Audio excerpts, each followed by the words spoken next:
और प्रधानमंत्री नरेंद्र मोदी नामीबिया पहुंच गए। नरेंद्र मोदी साहब का एक मोमेंट, ढोल मोमेंट कहा जा रहा है कि ये ढोल मोमेंट है जो वायरल हो रहा है। ये नरेंद्र मोदी पागल तो हो गया है, वो सारी दुनिया को पता है। पीएम मोदी की ये तस्वीर जमकर सोशल मीडिया पर शेयर हो रही है। भाई आप बहुत बड़े प्लेयर हैं, आपकी बड़ी इकोनॉमी है, लेकिन हम आपके सामने झुकेंगे नहीं। देखिए, this is a recognition of India's rising stature at the international committee of nations. तो भारत का स्टेचर बढ़ता जा रहा है। भारत को लोग अब वो स्थान देने के लिए तैयार हैं जो भारत डिजर्व करता है। अब तो शायद अवार्ड्स रखने की जगह भी नहीं रही होगी मोदी जी के घर में, जितने अवार्ड्स उनको मिल चुके हैं। ग्लोबल साउथ का ये बहुत ही इंपॉर्टेंट विजिट है। ग्लोबल साउथ एक ऐसी टर्मिनोलॉजी है जिसके बारे में वेस्टर्न वर्ल्ड एक तरह से मजाक भी उड़ाती है। उनका कहना है कि ग्लोबल साउथ नाम का कोई ऐसा रीजन मौजूद नहीं। भारत के जो वजीर आजम हैं, प्रधानमंत्री नरेंद्र मोदी, वो पहुंच चुके हैं ब्राजील।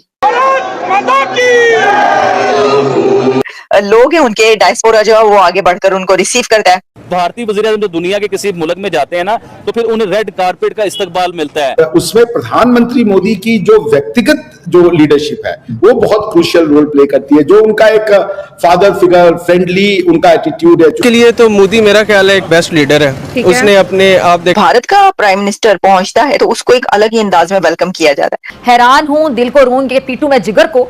ये जब वो ब्राजील पहुंचे हैं ना मोदी साहब, तो उनको वैदिक चांट्स के जरिए जो है वो रिसीव किया गया। इसमें ये आप कह सकते हैं कि नरेंद्र मोदी साहब जो हैं, he is one of the rare international leaders. आप जो करना चाहते हैं हम आपको वो करने नहीं देंगे। और साथ में जो इम्पोर्टेंट चीज है वो ये कह रहे हैं कि जनाब आप अमेरिका नहीं है और हम अफगानिस्तान नहीं है। हाल में हुई प्रधानमंत्री मोदी के नामीबिया और ब्राजील यात्रा के बाद भारत का जिस तरीके से प्रभाव बढ़ा है, उसको देख पाकिस्तान जहां पूरी तरीके से हैरान परेशान दिख रहा है, वह उसकी मीडिया में उसकी झलक साफ दिखाई दे रही है। भारत के बढ़ते वर्चस्व को जहां दुनिया ने एक तरफ सलाम किया, वहीं पाकिस्तान लगातार चुनौती दे रहा है। भारत को जहां वर्ल्ड लेवल पर ग्लोबल साउथ लीडर के तौर पर देखा जा रहा है, वहीं पाकिस्तान इसे मानने को तैयार नहीं है। वह एक तरफ उसे अपनी अफगानिस्तान मानने की भूल न करने की भारत को सलाह दे रहा है। भारत के इस रवैये से पाकिस्तान को खासा परेशानी हो रही है, जहाँ एक तरफ दुनिया। देखिए, this is a recognition of India's rising stature at the international committee of nations. तो भारत का स्टेचर बढ़ता जा रहा है। भारत को लोग अब वो स्थान देने के लिए तैयार हैं जो भारत डिजर्व करता है। पिछले 1000 साल से भारत ने बहुत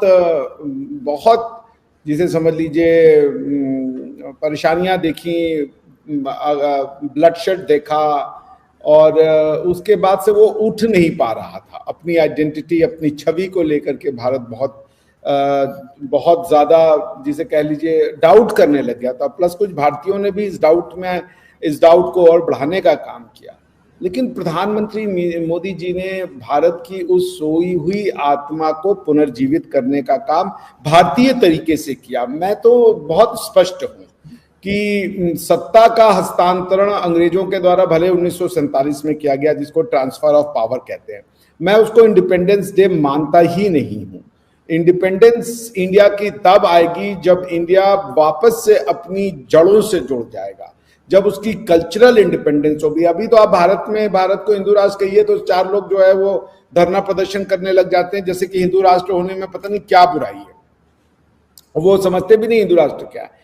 आप अपनी हिस्ट्री पढ़ाने लगिए तो कहते हैं जी वो कल्चरल सेफ्रनाइजेशन हो रहा है। जी आप इवन पाकिस्तान से पूछते हैं लोग कि भैया आप मुगलों को क्यों मिटा रहे हो। वो पाकिस्तान जो अपनी हिस्ट्री की बुक में से पूरे इंडिया को मिटा के रख दिया, वो हमसे पूछ रहा है जी आप मुगलों को क्यों नहीं पढ़ाते।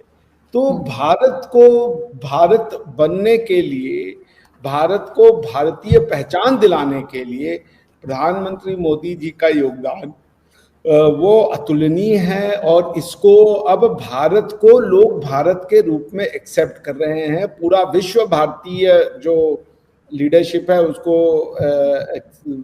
उसको अब एक तरीके से एम्ब्रेस करने को तैयार है। और भारत का प्रतिनिधित्व प्रधानमंत्री मोदी जी के व्यक्तित्व के अलावा किसी और के पास अभी संभव नहीं था। बहुत से भारतीय आएंगे जो और भी ऊंचा भारत को ले जाएंगे, मुझे पूरा इस पर भरोसा है। लेकिन आदू जी, प्रधानमंत्री मोदी जी ने भारत की जो आत्मा है उसको जगाने का काम किया है, भारतीयों में विश्वास लगाने का काम किया है। तो इसलिए ये जो एडवर्टीजमेंट है, बस ये सेंटेंस बहुत ही, ये जो एडवर्टीजमेंट क्षमा कीजिएगा, ये जो उनको हाईएस्ट सिविलियन अवार्ड दिया जाता है ना, वो कहीं जाते हैं तो संस्कृत मंत्रोच्चार होता है, वो कहीं जाते हैं तो उनको भारतीय परिधानों में, वेशभूषा में, भारतीय कल्चर में उनका स्वागत सत्कार किया जाता है। वो कहीं पे जाकर के वेस्टर्नलाइज, मैं वेस्ट को बुरा नहीं कह रहा, वेस्ट भी उतना ही अच्छा है जितना कि हमारा कल्चर है, मैं वेस्ट की बुराई नहीं कर रहा, लेकिन मैं कह रहा हूँ कि प्रधानमंत्री मोदी जी जब जाते हैं तो अब उनको वेस्टर्न होने की जरूरत नहीं है। पहले क्या था कि हमारे लोग वेस्टर्न होने के लिए मरे जा रहे थे, अब वो भारतवर्ष नहीं है। तो ये मैं कहता हूं कि भारत की जो नैतिक चेतना है, जो आध्यात्मिक चेतना है, उसको जगाने का काम प्रधानमंत्री मोदी ने किया है और विश्व उनकी इस कंट्रीब्यूशन को एक्नॉलेज कर रहा है। तो thank you Brazil from the bottom of heart.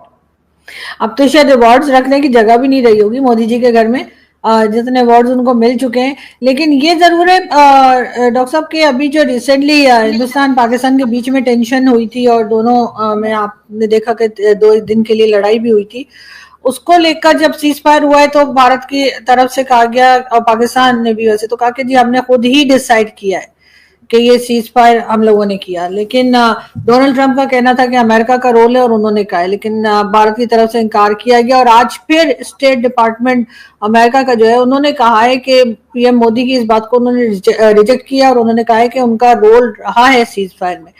तो क्या समझा जाए कि रोल रहा है, नहीं रहा है? अगर रहा है अमेरिका का रोल तो उसको इनकार करने की क्या वजह हो सकती है? आरजू जी, मान लीजिए आपके घर के बगल में कोई आदमी आपको परेशान करता है या महिला परेशान करती है, आपके उससे मारपीट हुई, मैं जबरदस्ती बीच में आया, मैंने कहा अरे यार आरजू जी मत करो, आरजू जी मत करो, उधर भी जाके चौधरी बनने लगा, अरे यार मत करो मत करो मत करो। उसके बाद उस वाली महिला ने कहा अच्छा ठीक है आरजू, मैं अब दोबारा नहीं करूंगी, आई एम सॉरी। तो आपने कहा ठीक है जाओ अपने घर जाओ। अब जो आदमी आया था बीच में चौधरी बनने, वो कह रहा जी हमने रुकवाया। तो बात वही है। तो पॉइंट है कि पाकिस्तान की दृष्टिकोण से तो सही है, आप दुनिया भर के दरवाजे खटखटा रहे थे, आप भले कितना भी प्रोपोगेंडा कर लें, क्योंकि जब शहबाज शरीफ साहब का जो next day, very next day of the ceasefire, जब डीजीएमओ पाकिस्तान ने फोन किया तो उन्होंने साफ कहा thank you Turkey, thank you America, thank you Ghana, thank you UAE, thank you Saudi Arabia, thank you Bahrain, thank you Mars वाले जो uncle हैं जिनको हम लोग जानते भी नहीं है, सबको थैंक यू दे डाला उन्होंने जी। ठीक है ना, कि तुर्की उर्की सबका रोल था।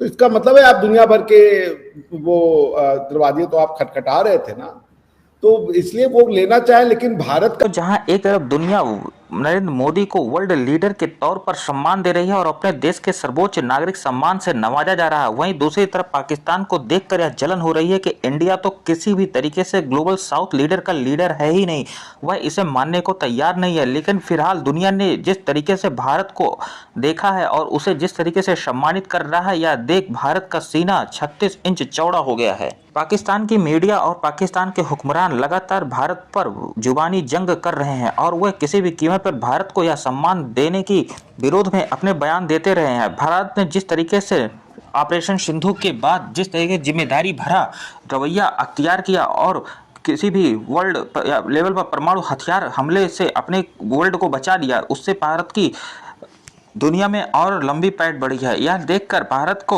दुनिया के नेशन अपने राष्ट्रीय सर्वोच्च नागरिक सम्मान से पीएम मोदी को नवाजा जा रहा है। उसी क्रम में नामीबिया और ब्राजील ने भी भारत के प्रधानमंत्री मोदी का जोरदार स्वागत किया और उन्हें अपने देश के सर्वोच्च नागरिक सम्मान से सम्मानित किया। इसको देख पाकिस्तानी मीडिया में हलचल बढ़ गई है। दोस्तों, इस तरीके की ताजा अपडेट पाने के लिए मेरे चैनल को लाइक और सब्सक्राइब